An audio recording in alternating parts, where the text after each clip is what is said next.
The design of this Neo 8 is looking pretty sick, guys. This is Realme's first phone since returning to Oppo, the realme Neo 8. Pretty impressive, right? It still features the Dare to Leap slogan we know so well. Comes with a transparent phone case. Now, let's peel off the film and check out the phone.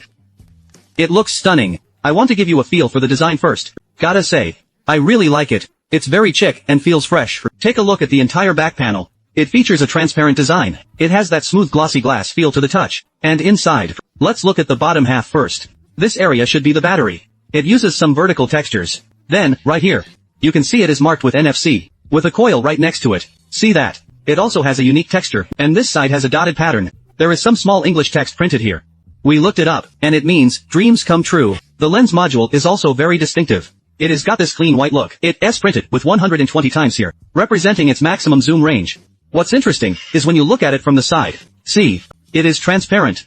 I guess you could call this a floating lens module, to borrow a competitor's term. It fits perfectly. It has a matte right-angle metal frame. But the most interesting part of the entire back panel is naturally this ring here. Don't you think? It looks a lot like the realme Neo8, that legendary device. So, let's hurry up and light up the screen. It features a Samsung firmament screen, that is, 165 Hz. What is really interesting is, click on personalization, and there is this awakening halo. What is it all about? Let's scroll to the bottom first. Let's set the halo to always on, so you guys can see it. Flip it over. The light comes on. Right at this moment. Don't you think? It has a major nothing phone vibe. It looks so futuristic. I just love this. Now, there is a lot to say about this light. It has solid colors. See? Red, orange, yellow, green, blue, indigo, violet. Just kidding. Below, we have mixed colors. There are 3 blue gradients here. 3 red ones. Or even this RGB gradient. What does this prove? It proves it is using tricolor LEDs. Of course, they've added tons of customization. For example, this flip lucky color. What is this for? Let's turn off always on first. Look, when we turn the screen off and place it on the table, watch the light. It cycles in a circle first, then picks a color for you. My lucky color for today is purple.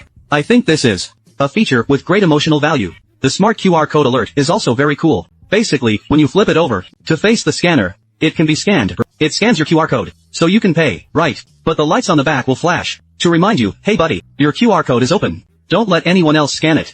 Got it. That is the idea. There is also a light for Brino Assistant, and one for the photo countdown. Suppose I'm taking a selfie with the rear camera, and I hold it up like this. Then the countdown begins. The lights start flashing. When it hits 0, I snap the photo. And that is it. GT mode has its own dedicated lighting. Let's turn it on. This actually looks really cool. It swirls first. Then, the animation pops out at you.